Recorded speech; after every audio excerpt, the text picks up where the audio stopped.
Bienvenidos a The Deep Dive. Hoy vamos a meternos con un tema, bueno, denso pero clave, la secularización. Eso es. Tenemos un análisis muy interesante de Luis Alberto Carela Santiago que nos va a guiar un poco. Ujú. Hablamos de ese proceso largo, ¿no? Histórico, cultural, por el cual, digamos, las convicciones cristianas han ido perdiendo fuelle en la esfera pública. Claro. En política, educación, cultura, y la fe queda como, bueno, más bien un asunto privado. Sí, y nuestra misión aquí hoy es un poco desentrañar de dónde viene esto, cuáles son sus raíces y cómo se manifiesta hoy, ¿no? Exacto.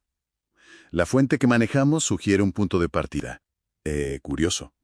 La Reforma Protestante. Ah, la Reforma. Sí, como que sin quererlo abrió un poco las compuertas, ¿sabes? Y la Iglesia empezó a perder ese control tan férreo sobre la sociedad. Vale, interesante punto de partida. Vamos a desgranarlo. A ver, el término secularización, ¿cuándo empieza a usarse así, con ese nombre? Pues mira, el uso así documentado, digamos, arranca con la Paz de Westfalia. Eso es 1648. Ujú. Y se usó para algo muy concreto, ¿eh? La transferencia de territorios de la Iglesia a gobernantes. Pues laicos. O sea, un cambio de manos, literalmente. Exacto. Fue una señal muy clara, yo creo, de la pérdida de poder terrenal de la Iglesia. Poder político, económico. Entiendo. Y volviendo a la reforma que mencionabas antes, figuras como Lutero, Calvino, ellos buscaban, bueno, una renovación doctrinal, ¿no? Volver a las fuentes. Sí, su intención era teológica, principalmente. Pero el efecto secundario, dices, fue debilitar la autoridad única de Roma. ¿Y eso cómo conecta? Pues al romperse esa unidad religiosa en Europa, claro, surgió el pluralismo, diferentes confesiones. Claro. Y con ello aquel principio de cuius regio, eius religio. O sea, que el gobernante de turno decidía la religión oficial de su zona. Ajá, quitándole ese poder a una autoridad superior, a Roma. Exacto. Y la paz de Westfalia, décadas después, lo que hizo fue como consolidar eso. Reforzó la soberanía de cada estado, también en asuntos religiosos. Marcó una separación más clara entre religión y política. Es curioso cómo algo que empieza con una intención religiosa acaba, bueno, redibujando el mapa político y social de esa manera. Totalmente. Y sobre ese caldo de cultivo, digamos, pues surgieron ideas que empujaban en esa misma dirección. Pienso en Dietrich Bonhoeffer, por ejemplo. Sí, Bonhoeffer es una figura clave. Él habló de la Mündigkeit, lo llamaba él. La mayoría de edad. Eso es, la mayoría de edad de la humanidad. Venía a decir que el mundo ya podía funcionar sin esa tutela constante de la Iglesia. Una invitación a relacionarse con él de otra forma, desde una madurez, una autonomía nueva. Vale, pero esa idea luego se interpretó de formas, bueno, más radicales, ¿no? Harvey Cox, por ejemplo. Sí, Harvey Cox llevó la idea bastante más allá.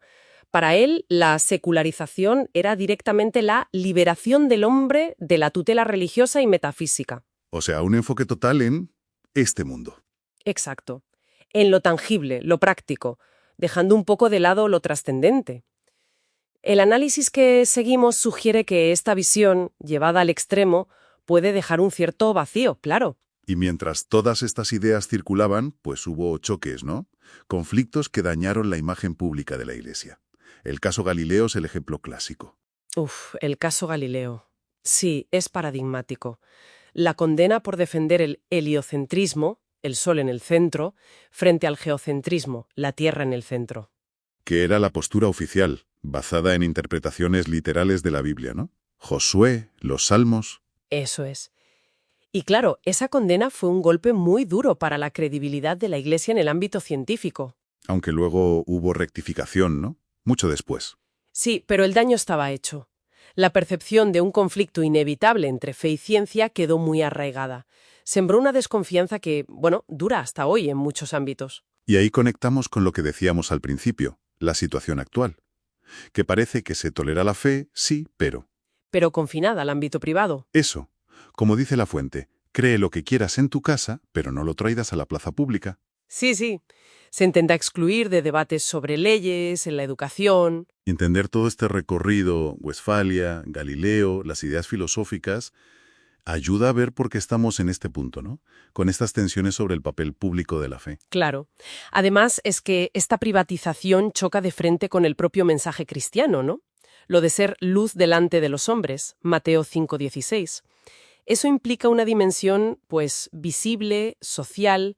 El análisis también usa un término interesante, secularización como desconstantinización. ¿A qué se refiere? Pues básicamente al proceso inverso a lo que pasó con Constantino y el Edicto de Milán allá por el 313. Ajá, cuando se fusionaron Iglesia y Estado, más o menos. Eso, una alianza que tuvo luces y sombras, claro.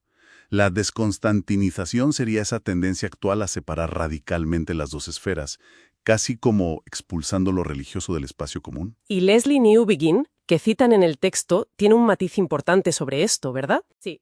Newbigin apunta a algo muy interesante. Dice que el problema quizá no es la separación Iglesia-Estado en sí misma, sino la idea de que el espacio público pueda ser ideológicamente neutro. Ah, ¿cómo es eso? Pues que ese supuesto vacío de valores a menudo se llena con otras cosas, con ideologías seculares que, en la práctica, funcionan como sistemas de creencias alternativos con sus propios dogmas no declarados. Vale, entiendo.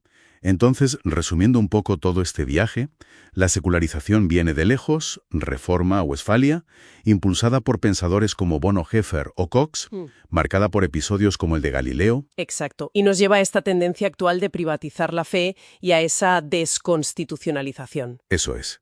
Y ante esto, la respuesta cristiana que sugiere el análisis es, bueno, vivir la fe un poco como una contracultura. ¿En qué sentido? Pues en el de no amoldarse sin más a los valores dominantes del momento. Como dice Romanos 12.2, ¿no? No imiten las conductas ni las costumbres de este mundo. Dejen que Dios los transforme. Es una llamada a una identidad distinta. Y para terminar, una reflexión que nos deja la fuente. Que la secularización no es solo un concepto abstracto. No. Nos obliga a pensar en temas muy conectados. El pluralismo, los límites de la privacidad de la fe. Y si no, estaremos creando, sin darnos cuenta, nuevos ídolos seculares. Justo. La pregunta final que podríamos dejar en el aire es, ¿cómo cambia nuestra forma de ver el papel de la fe hoy si entendemos que todos estos hilos, la historia, las ideas, los conflictos, la política, están tan entrelazados? Una buena pregunta para seguir dándole vueltas.